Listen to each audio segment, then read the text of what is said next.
Hello, everybody. My name is Dan Skip Allen, and this is the Top 5 Weekly, where myself and my guests get to talk about a topic. We run down that topic from 5 to 1. Sometimes it can be an actor, actress, director, genre, topic. This week it happens to be spy movies in honor of My Spy with Dave Bautista. And like always, I can't do this show by myself, so I have some guests. I have a first-time guest, Mr. Jonathan Peck, and a returning guest, Mr. Brian Michaels. Jonathan, how you doing? And welcome. Thank you, gentlemen. Thank you very much. This is my first time right here.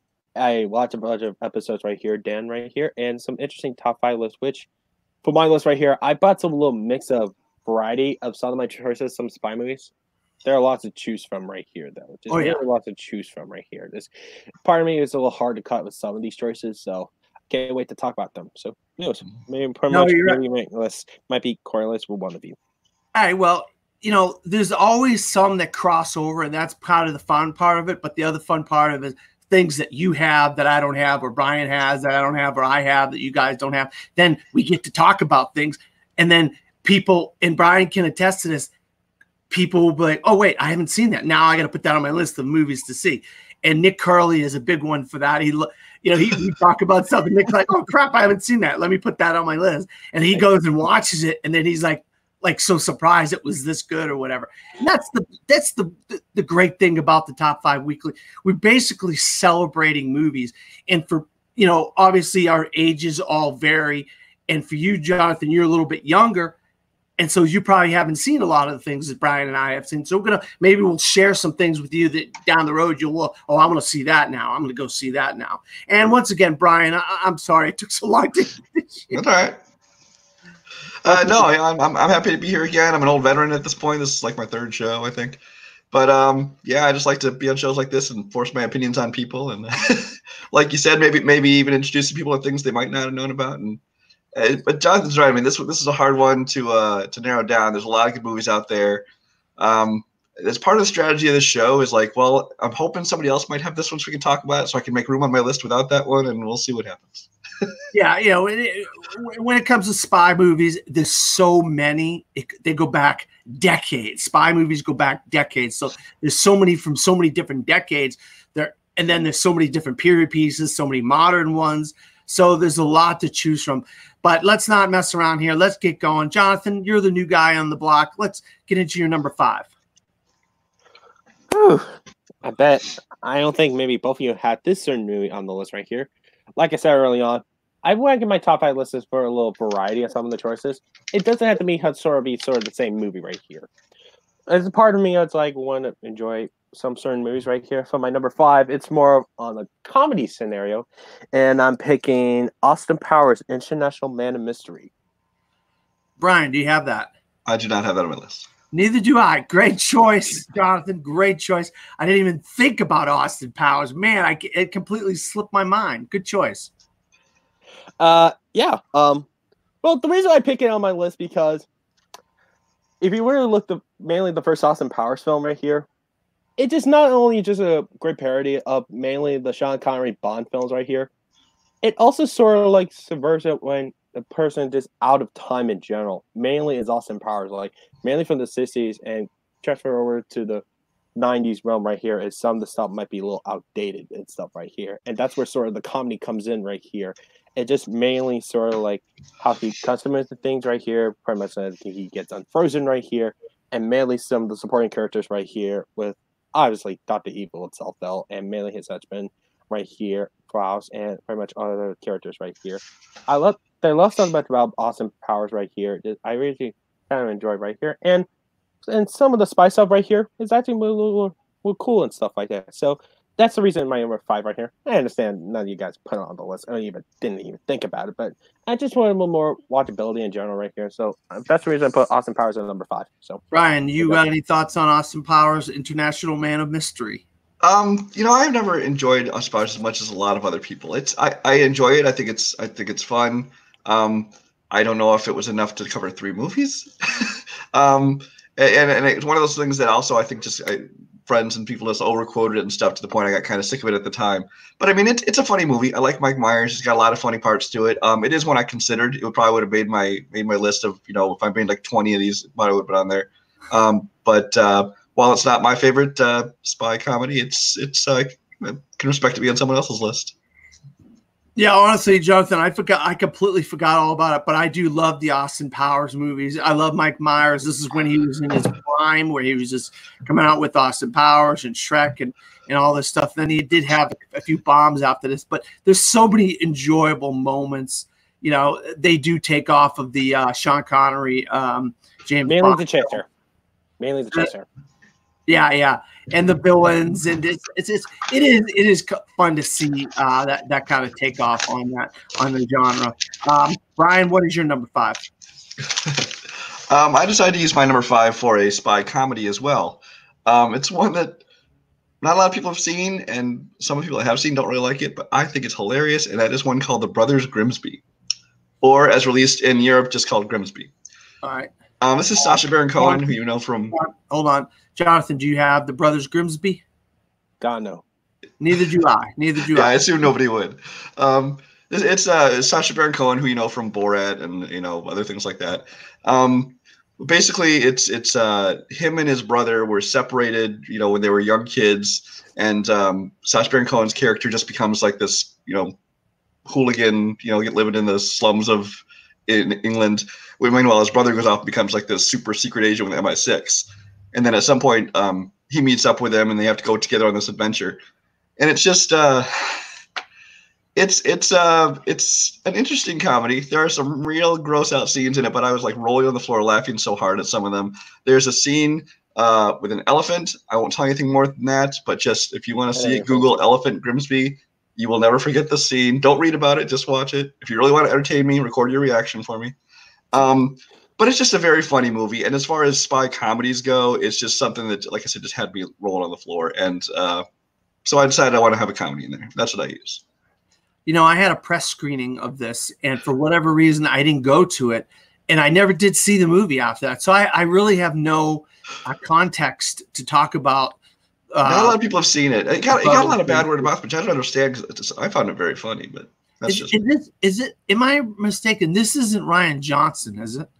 No, that's no. I don't know who directed it. Offhand, the brother's played by Mark Strong. Okay, yeah.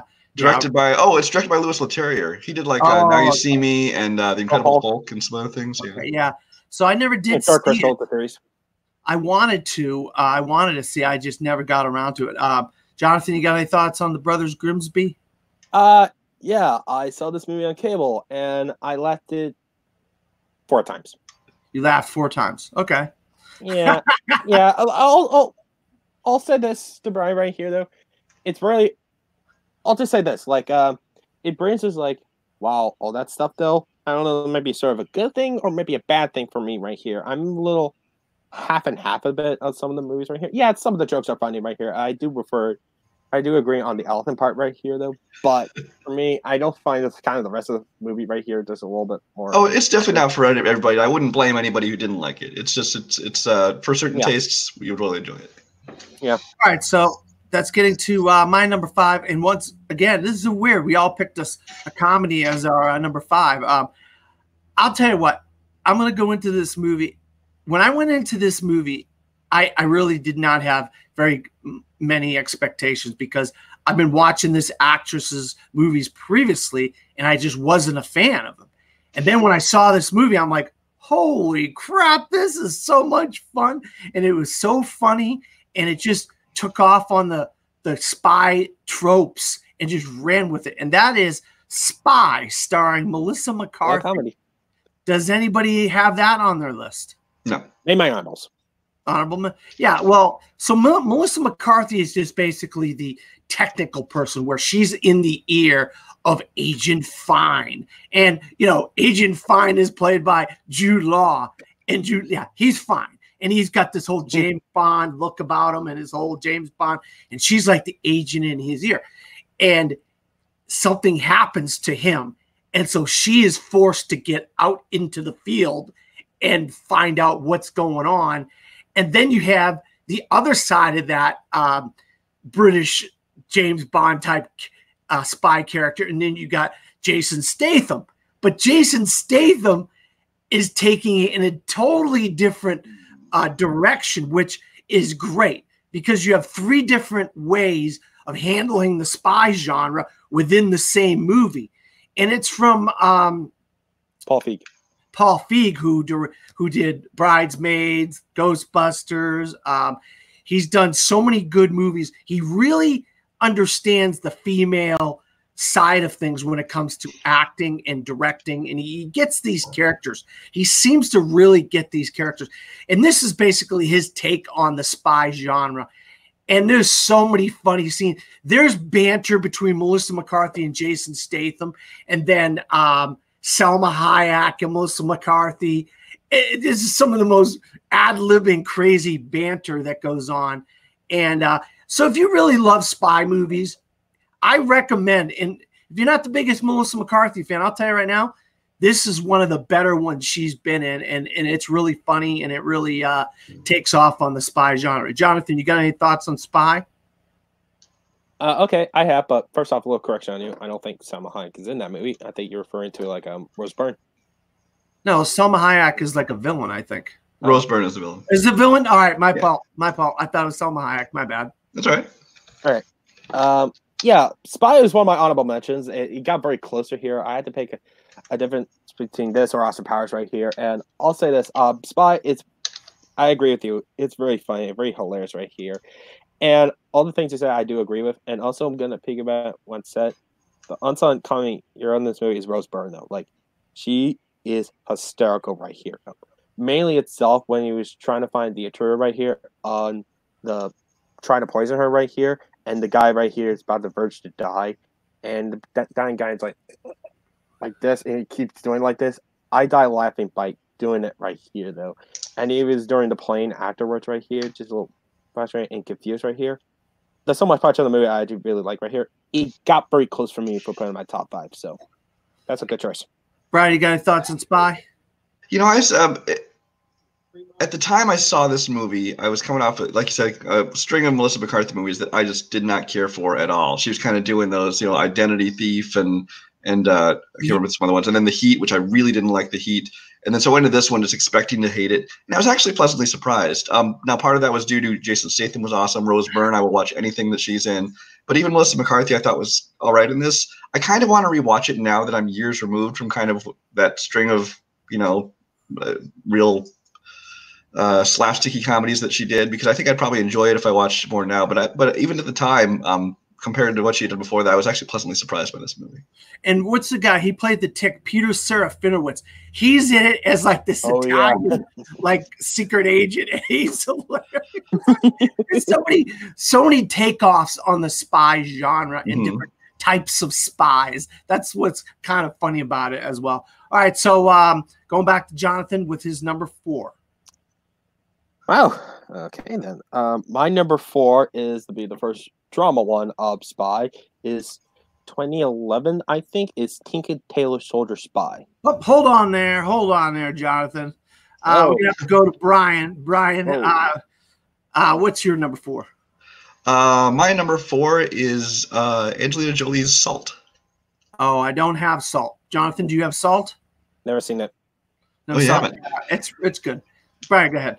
Yeah, Salt is one of those movies. It's obviously it's a female centric. It's Angelina Jolie's character, Salt, who basically she works for the CIA, and this man comes in for interrogation, this Russian guy, and then basically outs her as being a Russian spy, which she claims she's not. She claims she's being framed, and then it becomes this whole chase where basically the CIA is trying to chase her down. She's trying to escape to clear her name, and then it becomes maybe she really is a Russian spy. There's a whole lot of back and forth and who's on whose side and who's done it. It's a whole cat and mouse game.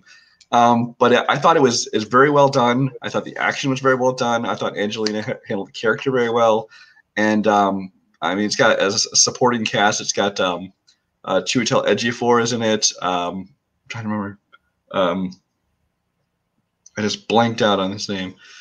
Liev Schreiber is in it. But it's got a great cast, and I just thought it was very well done.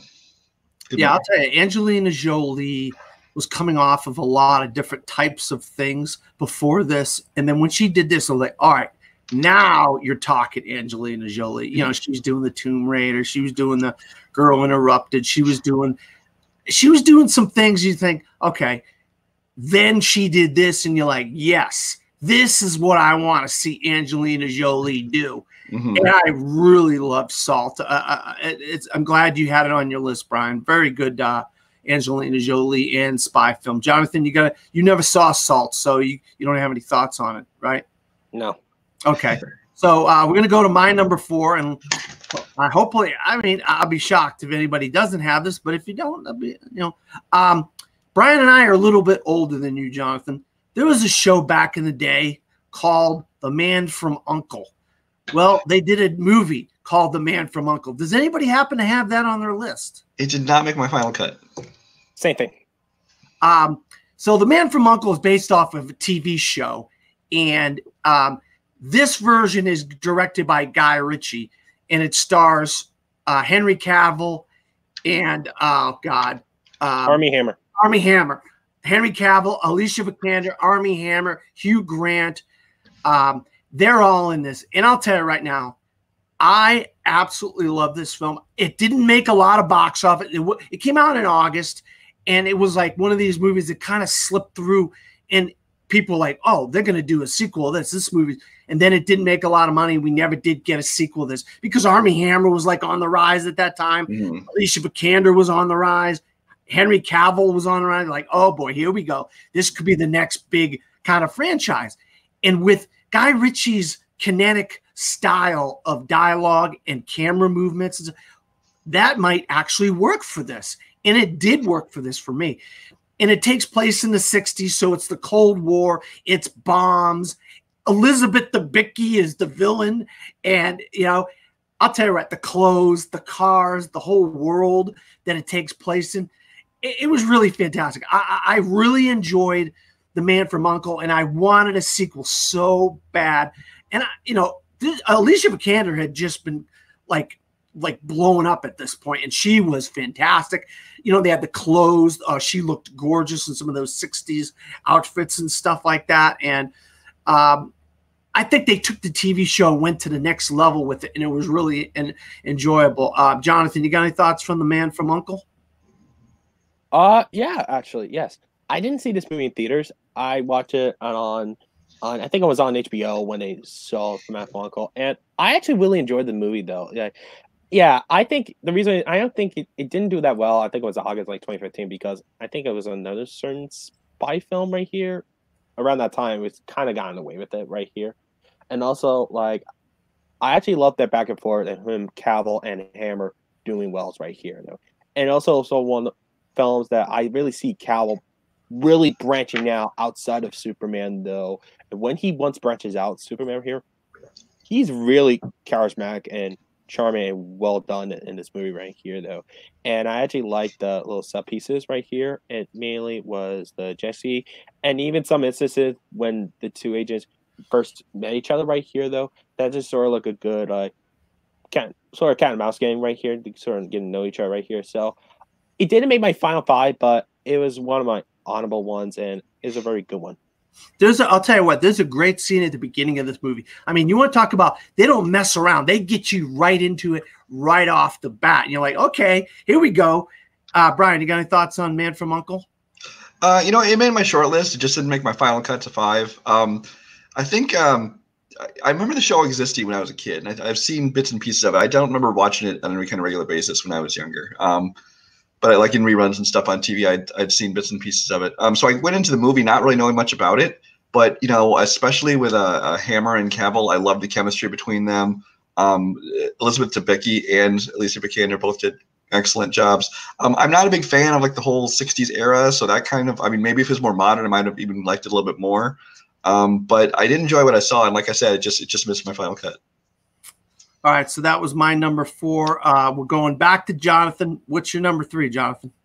My number 3 is the one I saw about the start of 2020. Actually, is a movie released in the early 90s, and I watched this movie because I was doing sort of a ranking list right here with Malcolm, and also, and the more I kind of watched the movie right here on demand, though, it's sort of relevant right now in today's standards. I picked the '90s spy thriller, Enemy of the State. Enemy of the State. Oh God, I forgot all about that. Brian, do you have that on your list? No, I almost did, but when I was trying to make room, I decided just the way I was defining it. I'm like, is it spy? I don't know. It's a thriller, but I didn't. But I actually was hoping someone else would have it so I could talk about it. So yes. Wow, Jonathan, great choice. I absolutely love this. Gene Hackman's one of my all-time favorite actors. Great choice.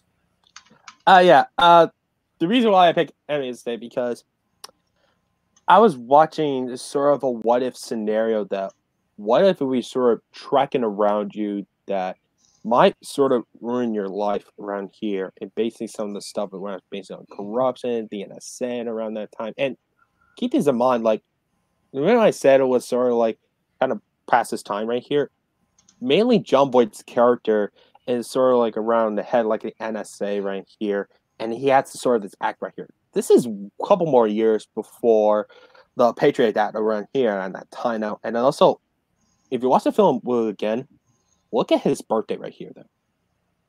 His birthday is September 11th. Just really like that. Just really like. And also the entire film itself, though, it just really connect from start to finish right here, though.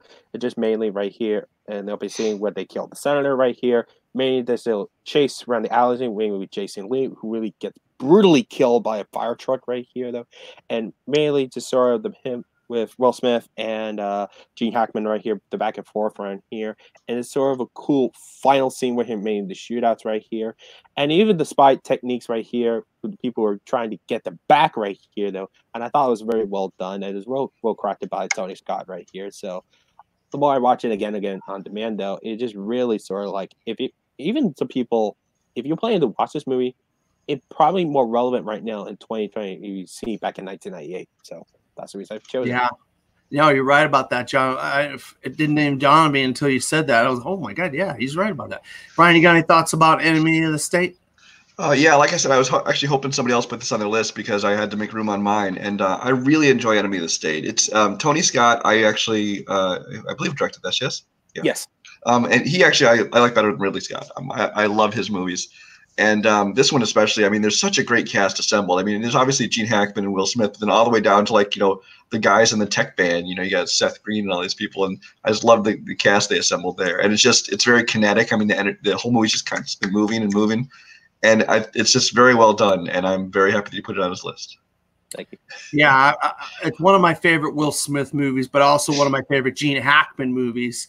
And this is one of the last, I think, if you really look at Gene Hackman's career, I think this is the last great role that he was in. After this, the stuff kind of started going downhill. And then I think Tannenbaums came out afterwards, though. Like, I think. Say that again? I think Tannenbaums came out afterwards, like a 1, I guess. I think that Tannenbaums might have come out. 1 or 2 maybe. He was great in Tannenbaums. You're right. But he wasn't doing a whole lot of stuff after this. Well, he hasn't done anything since Mooseport, I don't think. Yeah, I mean, he was. Yeah. I mean, he did like the Runaway Jury and some. Mm-hmm. It just, I think he just kind of gave up on acting but you could tell in Enemy of the State, this guy has the chops. He could really act, and him opposite Will Smith was just great. And some of the stuff he was saying, how you just brought them to me and you just and all this stuff. And he was getting all angry at Will Smith and stuff. And also getting mad at him was like, why'd you build up a building? It's like, because you make a phone call. Yeah. I mean, that's like, wow. And you're like, oh my God, it's that serious, And like you said, today, it's the littlest little things that go on today that, the FBI, the CIA, the governments can track you from almost doing anything nowadays. So it's kind of, this movie was before its time, and it really is relevant to today. Absolutely. Brian, what is your number 3? My number 3. Well, just because we aren't including James Bond films does not mean we will not include James Bond actors. And one of my favorite spy films is one not a lot of people have seen, from 2014 called The November Man. The November Man. Oh man, I don't even remember that. But I've never seen it. I'm sure I saw it. I just don't remember it. So obviously, Jonathan doesn't know either. So go ahead. The November Man is a movie from 2014 starring Pierce Brosnan. It's a spy thriller. Basically, he's a guy who's like a retired CIA CIA guy who basically finds himself being chased by his former protege, played by Luke Bracey, who starred in like the Point Break remake and some other stuff. But it's basically the best James Bond movie never made. I mean, it's got the same kind of action beats, the same kind of, who to trust, who can't you trust kind of thing. It's very much a cat and mouse game because it's basically one chasing the other the whole movie, which, all the best spy thrillers are basically cat and mouse style thrillers. The action sequences are really well done and exciting. And here, it's not restrained by a PG-13 rating for like the Bond films. So it's R-rated, so the action can be, extra brutal and stuff. And it's just, I thought that Pierce Brosnan, even here, 12 years after he last played James Bond, I thought was so good as it's had such commanding presence as this spy. And it also co-starred Olga Kurylenko, who was the Bond girl from Quantum of Solace, I believe. So that was kind of an interesting crossover there. But it's if you haven't seen it, I would highly recommend it. It's a very good thriller. I did see it, and when you said the name, it didn't ring a bell. But then once you start talking about it, I did see it. You're right. It is very good, and Pierce Brosnan is great. But he's also in another spy movie that's not James Bond as well. I'll talk about it in my honorable mentions. Jonathan, you never saw The November Man, right? No, I haven't. Okay, so that brings us to my number 3, which is Jonathan's number 4. So after I get a chance to talk about it, Jonathan, you can talk about it. My number 3 is Tinker Tailor Soldier Spy. And I'll tell you, there was a period in my life, I don't know, 5 or so years ago, where I was just like enamored with John le Carré and his books. And I read like a bunch of his books, and I was looking for everything I could find on John le Carré for a while there. And the onus was Tinker Tailor Soldier Spy. This movie was coming out, and it just looked so good to me at the time. And I'm like, oh my God, this could be an Oscar for Gary Oldman. This has got Colin Firth, Tom Hardy, Benedict Cumberbatch, Stephen Graham. I mean, it's like an all-star cast of British actors. You see all these coming of age films where it's got all these up and coming young actors. Well, Tinker Tailor had literally had Toby Jones, Colin. It was like a who's who of British actors at the time. And it is probably, of all the le Carré novels I've read, like The Spy That Came In From the Cold, I've read so many. This is my favorite because the movie really got into the intrigue of what they call the circus, the head of the MI6 basically in England at the time in the 60s. And of course the Cold War, and we were dealing with the Russians and stuff. And it has to do with they have a spy within their own ranks. And Smiley, played by Gary Oldman, he has to go and try to find the spy. John Hurt originally tries to get him involved, but then when it doesn't work out, John Hurt gets fired and he has to go off into retirement. But then they bring Smiley back and say, hey, man, we know there's a spy, a mole in our group. And so the whole movie is he's trying to figure out who the mole is in the circus, which is the MI6, the organization that is the spy group in England during the 60s. And I'll tell you what, Gary Oldman is fantastic. He did get an Oscar nomination. He did not win for it, but it's got great character acting from Benedict Cumberbatch, Tom Hardy, Toby Jones, Colin Firth. I mean, so many great actors. This director went on to direct an absolute bomb after this, which we won't talk about. And I thought we were going to get the sequel of Smiley's People, but we have not got the sequel yet, which really disappoints me. Jonathan, take it away. Actually, same thoughts as you have, Dan.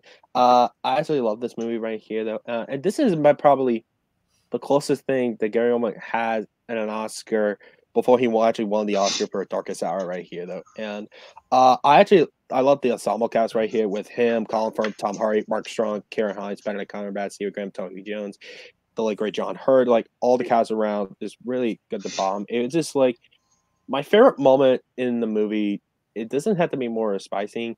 It's just when Smiley talks to Tom Hardy right here in the apartment, though. Not the one they first met, but during some of the middle portions of the movie, though. Here, those scenes right there are actually my favorite part of the film right here. And this is sort of like a little quieter points right here when you're doing the spying and the investigation right here, though. So those things right here, I put up on my list right here. So, yeah. And there's a house scene. There's a scene where they're trying to figure out who the main mole is, and there's this whole house scene that's really tense and really interesting. Brian, you got any thoughts on Tinker Tailor Soldier Spy? Yeah, I mean, I'm seeing a trend with these movies that we're kind of nominating here, and that a lot of them have these great ensemble casts because they just, once again, they just gathered all these great people, and everybody you already mentioned, and then Cumberbatch and Mark Strong and so many others that were in this movie, and it was very well written, and we've kind of covered comedies and kind of the more action oriented, but this is one of those ones that's a very much more slow burn. It's almost more like what real spy work would be. It's a lot of information and clandestine meetings and that kind of thing. And it was just, even though it wasn't action heavy, it was still, very intense. It kept your attention every minute. And besides the screenplay, and Gary Oldman, I think, was also nominated for its score. I thought the score in this movie was excellent. And but yeah, this is an excellent movie that I don't know why I didn't put it on my list. I mean, I made my short list, but I just ended up cutting it just that much. Well, we got a chance to talk about it anyway, so that's a good thing about that. So that was my number 3. Jonathan, what is your number 2?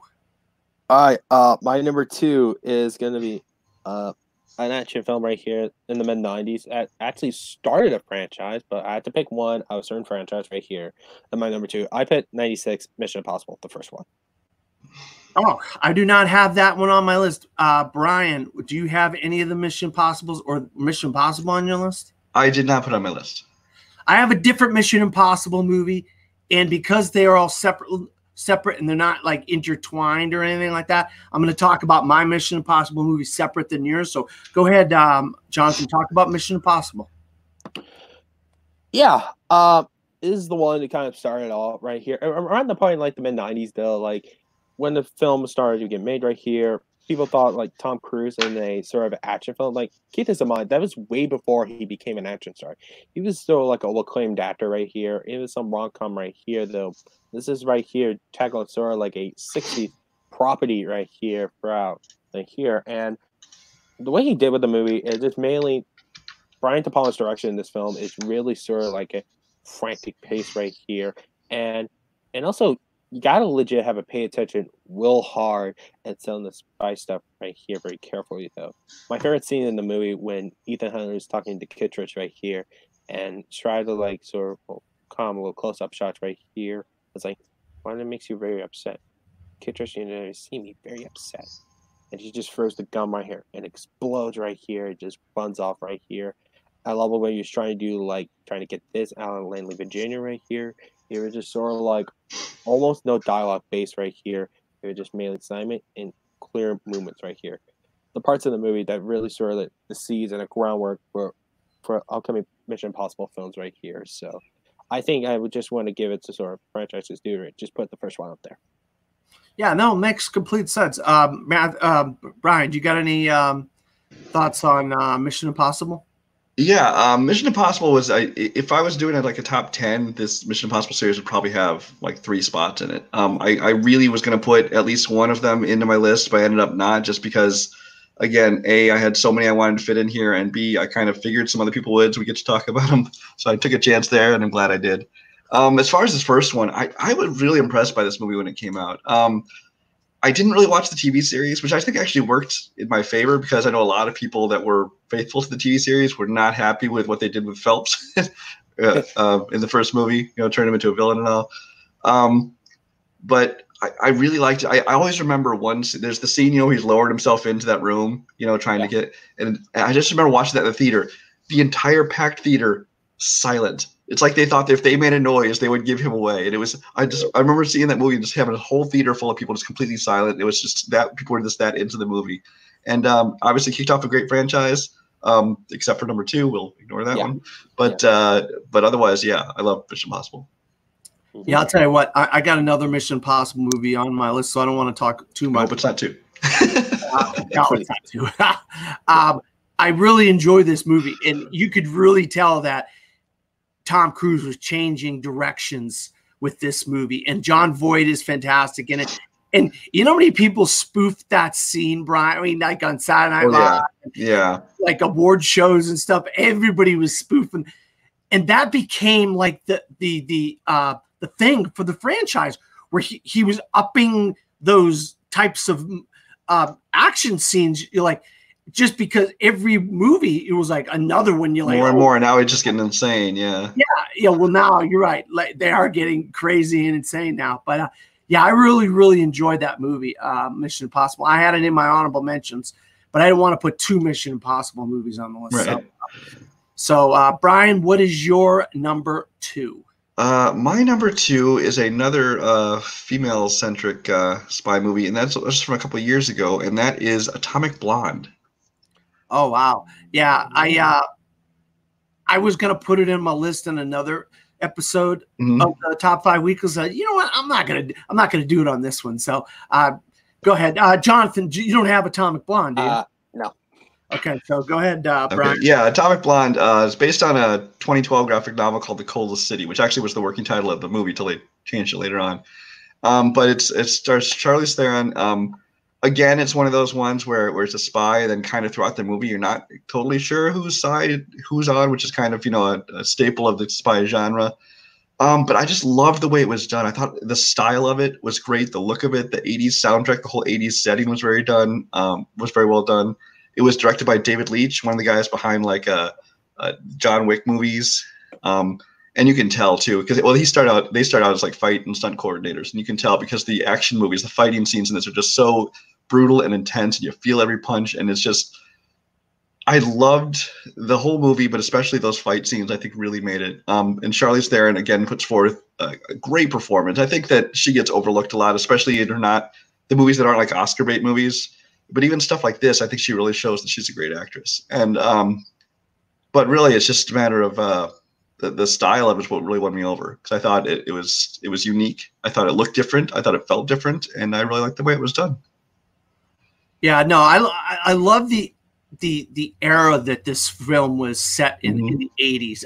The music was fantastic. It has Sophie Boutella, James McAvoy, and I'm telling you right now, that is what really kind of set the mood for me. I love movies set in the 80s with that electric music that the 80s have, and some of those types of songs and British bands that really set the mood, the clothes. And this is like in Russia or wherever it was, or Budapest. I can't remember when the hell it took place. It started in Berlin. Yeah. Berlin. Yeah. So it was cold, and they were wearing coats. It just had that feel, that really like kind of gritty, kind of spy feel to it that you don't normally see. Sometimes you see the glamour of the spy world, but you don't see the down and dirty, gritty side of the spy world. The first scene of her you just see her completely bruised up and black eye, and in an ice bath trying to recover. It's great.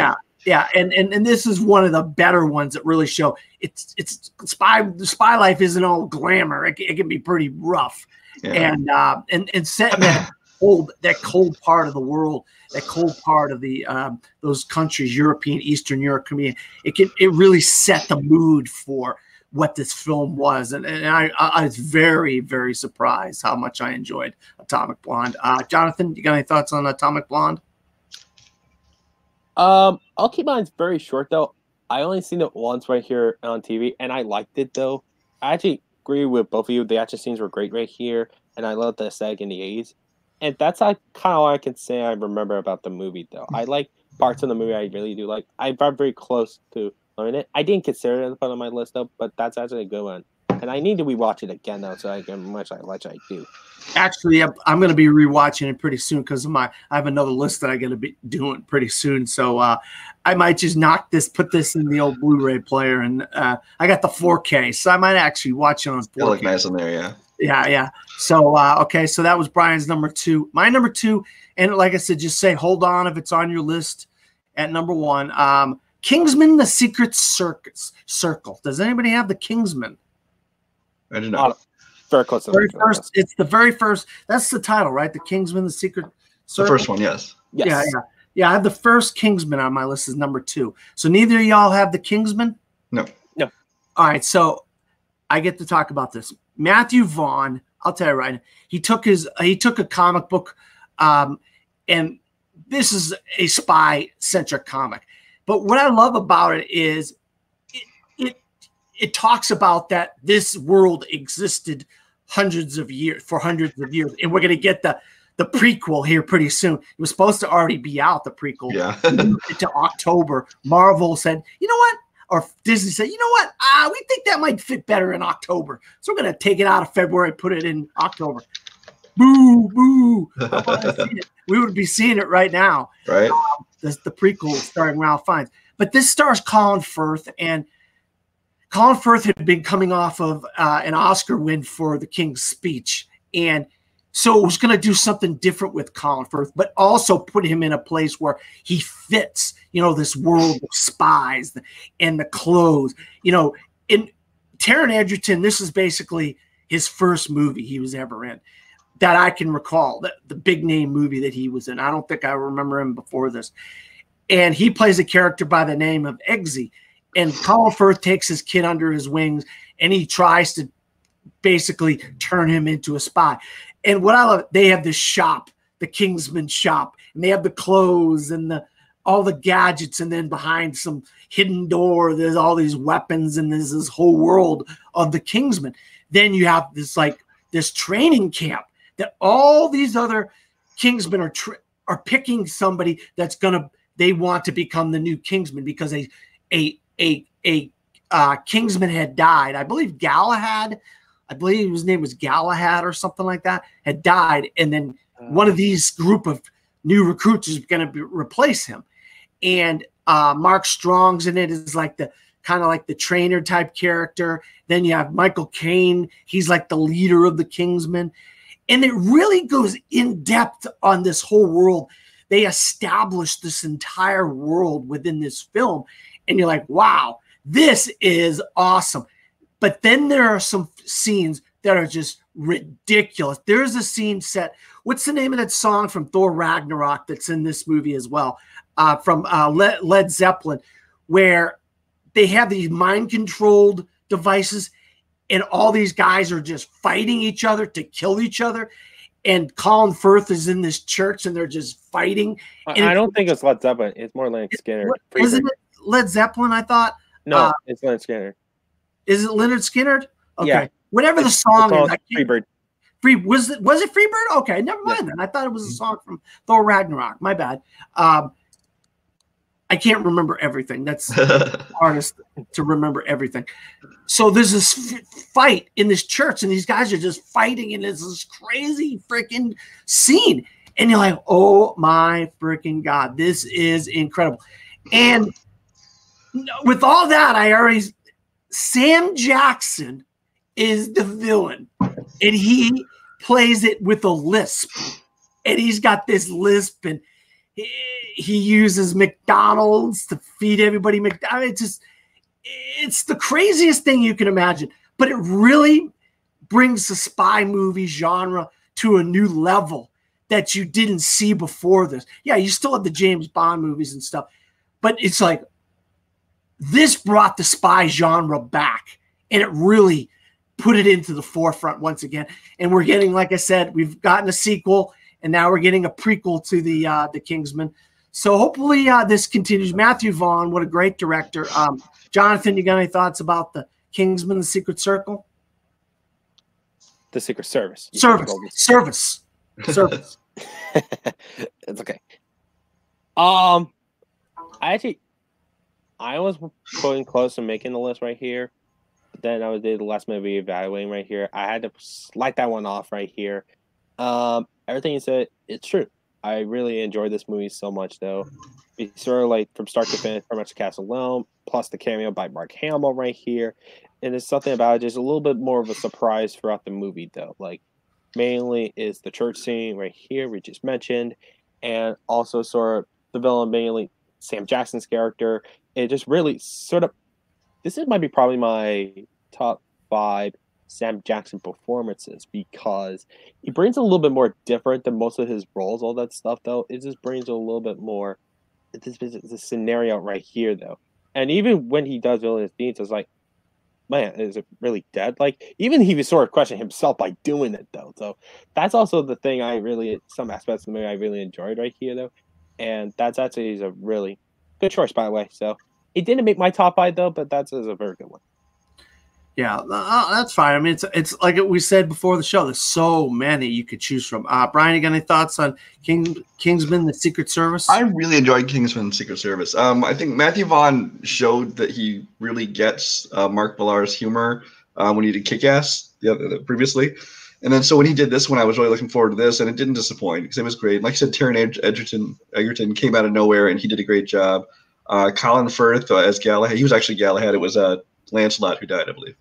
Oh, but okay. Colin Firth as Galahad, he does a great job. And like I said, that one central fight scene is kind of what really kind of boils it down to show you what kind of movie this is, because it's not afraid to be violent but funny at the same time, and yet there's still there's emotion to it in the relationship between the characters, and it was just a lot of fun. And it just kind of came from out of nowhere, and I was really happy with what came out. Yeah, absolutely. All right, so that was my number 2. Now we're going to go on to Jonathan's number 1. Okay, maybe I'm surprised that one of you might have this movie on your list. My number 1 is a very classic movie right here. It is North by Northwest. Oh, wow. I do not have North by Northwest, but I didn't even honestly think about it as a spy movie until you said that. Wow. Brian, do you not have it? Nope. Oh, wow. Great choice, Jonathan. I love this movie. Yeah. I really love this movie too, though. This is a case of sort of a mistaken identity films right here, though. This is sort of like basically where we got Cary Grant, Emily Sam, James Mars, James Madison, all that stuff. It just really just sort of like really great mysteries and generals right here from start to finish right here. This might be probably my second or third favorite Hitchcock film behind Vertigo or Psycho right here. This is really a great movie right here. Just doing the chases around it right here. The score by Bernard Herrmann right here. And also the opening credits with Saul Bass right here. Is something about the movie. Just the reason why I put this in number 1 because it brings a leg here that have maybe certain spy films, with some certain extent, might have and don't have. It brings us sort of like pauses right here. It's just sort of like to think in the same time, though. It's one of these things that brings a little bit more. How am I could say this? I think stillness right here. That kind of makes sense right here. And also the things in the movie that I really love right here. And that's the reason I put it on my number 1 because I watched it a few years back and it really still holds up right here. And I love this movie. Brian, you got any thoughts about North by Northwest? Not a lot to add to it. I'm not a big Hitchcock guy. I mean, I know a lot of people are, and it's the kind of thing where I don't think they're bad movies. That's for some reason they've never grabbed me much. But I've seen several of them, and this is one of the better ones I've seen. But it just wasn't going to make my top list, is all. Yeah, I honestly I forgot all about North by Northwest when I was thinking about spy movies. I didn't think of it as a spy movie. But it makes sense that you do, Jonathan. It's one of my favorite Hitchcock films. The plane, the crop dusting scene. He's running from the plane. Oh my God, it's great. Mount Rushmore. Then, say that again. The climax at Mount Rushmore. Oh yeah. And one of the things that I love about it is like the henchman in it is Martin Landau, and he goes on later on to win an Oscar for Ed Wood, and you get kind of guys that are good character actors that are basically the villains in the film. And Cary Grant, I mean, arguably like His Girl Friday and some of these movies, but I'd put North by Northwest up there as one of the top, if not the top, Cary Grant performance, in my opinion. I absolutely love him in this film. So good choice for your number 1, Jonathan. It just completely slipped my mind. I didn't even think about North by Northwest as a spy film. Brian, what's your number 1? My number 1, I decided to go with 1994's True Lies. I do not have it, but it's a great choice. Jonathan, all right, no, Jonathan doesn't have any more to pick from, so he can't. Yeah. Well, it's Schwarzenegger had spent the 80s doing all his basically pure action movies, And then the early 90s, he kind of started doing a lot more comedies to varying degrees of, success. But I thought this one kind of was able to blend the action and comedy, the perfect balance the perfect blend of them, under the watchful eye of James Cameron. I thought it was very well done. It's got a great cast to it. I mean, it's got, Jamie Lee Curtis is in there. I even enjoyed this, how good the movie was and James Cameron was. They actually made Tom Arnold tolerable and even funny, which is no small feat, I gotta say. But I just thought that it was, like I said, it was just kind of a perfect balance of action and comedy, and I really enjoyed it. Jonathan, you got any thoughts on True Lies? Yeah. Okay, for me, it was sound like a broken record. Almost made my list as an honorable mention. Yeah, and also the movie itself, it's really more funnier than a lot of people are actually getting the credit for, because people forget it's based on like a French comedy based off of this. And basically you took like the comedy aspect and James Cameron just added pretty much the big budget action in there and just blended it right here though. Let me tell you some of the funniest moments right here when Arnold and Tom Arnold right here basically sort of punking Bill Paxton's character right here though. After they kind of kidnapped him right here, and they just put fake hostages as him near a dam, basically, scenario right here. And then this right here, his reaction right here, and actually his piss himself right here. I died laughing by doing that right here. Those are the parts of the movie I actually really enjoy. And the action is very good, though. And also, favorite Arnold line ever, fired. Yeah. Yeah, that Bill Paxton scene is probably one of my favorites of that movie. And then you got Charlton Heston as the eye patch wearing head of Omega Sector, Yeah. Pseudo Nick Fury in some regards. Yeah, I mean, they do Mr. and Mrs. Smith a few years later, but this is kind of like the first really movie where it was a husband and wife kind of spy type situation where trying to keep secrets from one another and stuff like that. And I really love the chemistry between Jamie Lee Curtis and Arnold Schwarzenegger in this film. And it was a lot of fun, and it really poked fun at the spy genre while also being action packed and had a lot of set pieces that were just crazy set pieces and stuff like that. And it showed that Schwarzenegger could do. He didn't do like the Predators and the Terminators. He could do something different and be entertaining, And that's one good thing about. And this might be arguably the last great film from Arnold Schwarzenegger. So there's that. Some regards, I think so. Even if there's some very good DC ones later on, but still, this is, I'll say, a peak of it. Yeah. I mean, I think after this, he kind of started going downhill and became a governor and all this stuff. Yeah, love True Lies. I should have had it in my honorable mentions and didn't. That tells you how many great films are in this genre. We all had completely different lists. All this except for John. So far, there's just one overlap, right? Yeah. One overlap, and that was Tinker Tailor. So my number one is, I mentioned earlier, I had a Mission Impossible film on my list, and my favorite in the Mission Impossible franchise is Mission Impossible Ghost Protocol. When I saw this film, I saw it in IMAX. I got to see it a couple days earlier in IMAX because it opened in IMAX earlier than it did. Yeah. And so I was like, okay, that's telling me go see this movie. It's playing 2 days earlier in IMAX, and you're going to get it on a big screen, the big screen.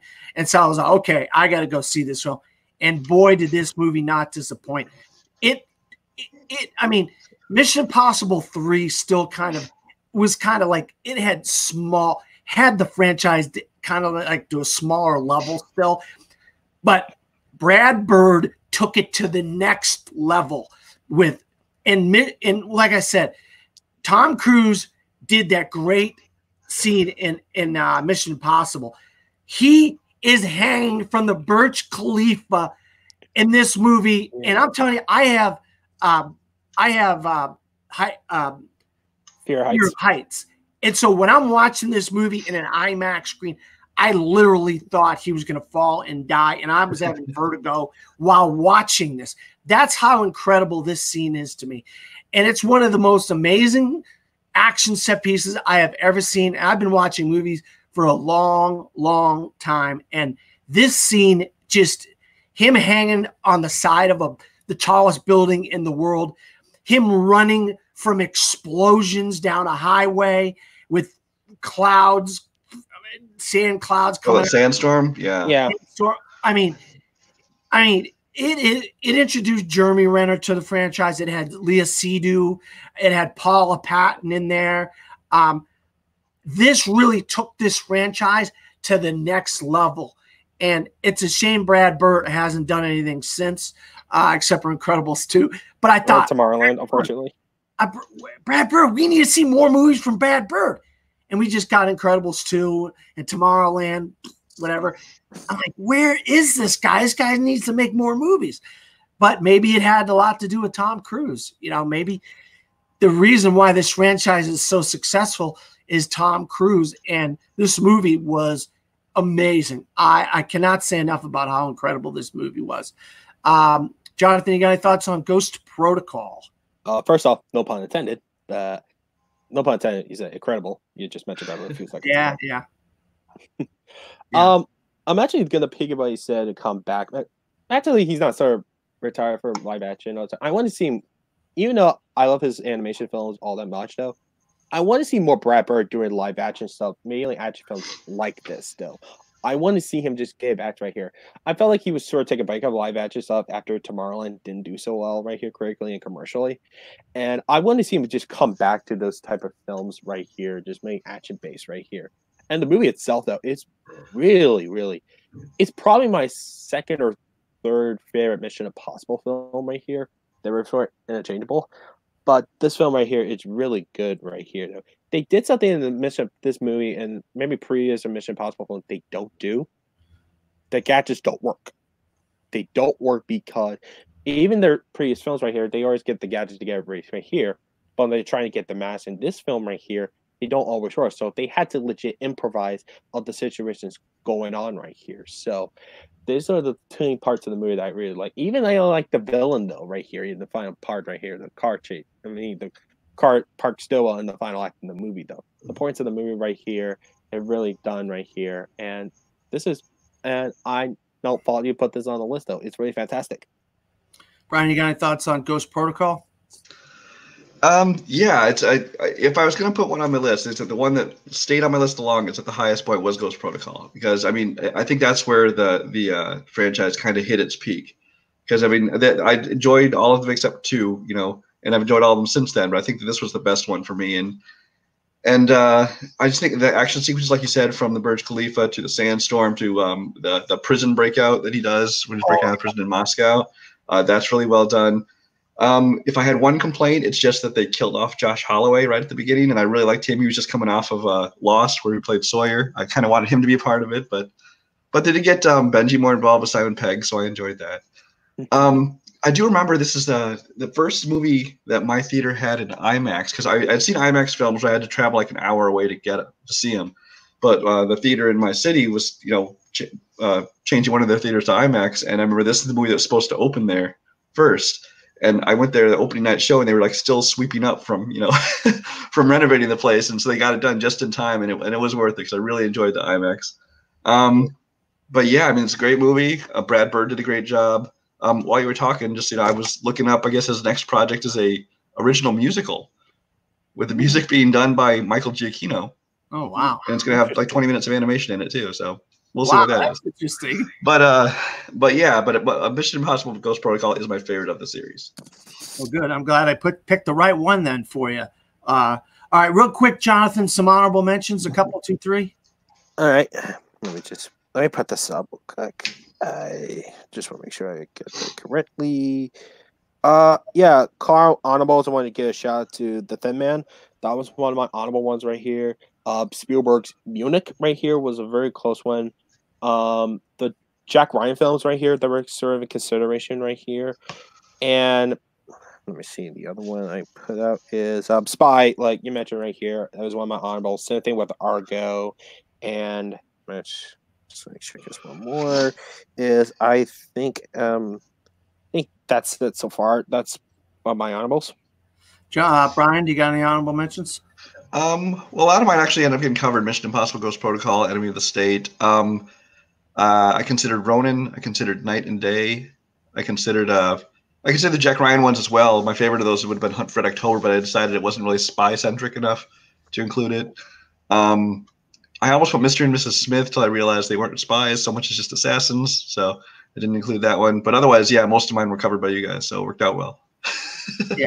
I had Mission Impossible, Rogue Nation, Bridge of Spies, Spy Who Came In From the Cold, Argo, The Good Shepherd, The Constant Gardener, The Tailor of Panama, Born Supremacy. Tailor of Panama, yeah, there you go. Patriot. I told you there was a Pierce Brosnan that you know. But yeah, it's great to see Pierce Brosnan and something. You're like, oh, wait, another spy thing. And it's Le Carré, so it's going to be different. You know, it's not James Bond, you know. I almost forgot one movie right here. I didn't mean to cut you off. I forgot to mention two movies right here. Confessions of the Dangerous Mind and Top Secret. Okay. That was Top Secret. Yeah, okay. Yeah, that's fun. You know, Confessions of a Daredevil. Well, legitimately, we don't know if that was really a spy. That was a true story or not. It's just a Chuck Barris's story. We don't know if it's true or not. It's a good movie, though. It's definitely a good movie. I enjoy Confessions of a Dangerous Mind. All right, Jonathan, what is your list from 5 to 1? Okay. My number 5 is Austin Powers, International Man of Mystery. My number 4 is Tinker Tailor Soldier Spy. My number 3 is Enemy of the State. My number 2 is the first Mission Impossible film. And number 1 is Hitchcock's North by Northwest. All right. Brian, what is your 5 to 1? I made the mistake last time. I deleted it as I went. Number 5 was Brothers Grimsby. Number 4, I believe, was Salt. Number 3 was... What was my 3? Actually, I wrote it down here. November Man. Number 2 was Atomic Blonde, and number 1 was True Lies. And my number 5 was Spy. My number 4 was The Man from U.N.C.L.E. Number 3, Tinker Tailor Soldier Spy. Number 2, Kingsman: The Secret Service. And number 1, Mission Impossible Ghost Protocol. Jonathan, where can you be found? You can find me in many places around the geek community, all that stuff. You can find me on my Twitter at jpan1098 on Twitter, and also on same thing on my Instagram, and look on my Facebook at Jonathan Peck right here. And also, I'm one of the admins on TMG Entertainment right here. I'm the head of the sports division right here, and I don't know by the time it gets aired right here in a few days, we're starting the Big Kingdom right here, which I'm gonna judge part 1 of the video of the championship match right here. And so a lot of good stuff right here. And for those of you who want to compete in that competition, go to TMG's Facebook page, Facebook group right here, and sign up right here, though. We need some new competitors right here. And Brian? I'm going to try and get through this without sneezing. Yeah, you can find me all over the fan community on shows like this and doing trivia. Otherwise, I'm on Letterboxd under the name Cinemaphile, or just under my name, Brian Michaels, on Facebook. And you can find me on Dan Skip Allen on Facebook, Twitter, Instagram, and Pinterest. I also I wrote a lot of articles and film reviews for a website called cinesportstalk.com. That's cinesportstalk.com. And I currently write for a website called Disappointment Media, DIS, just APOINTMENT Media, MEDIA. And I write reviews for them. And obviously every week I post the link for the latest episode of the Top 5 Weekly all over the place. On my own Facebook, on Full Metal, Cinesports Talk, on my Instagram. So if you haven't seen any of the episodes of Top 5 Weekly, it's a lot of different places. So for Jonathan and Brian, good evening, everybody.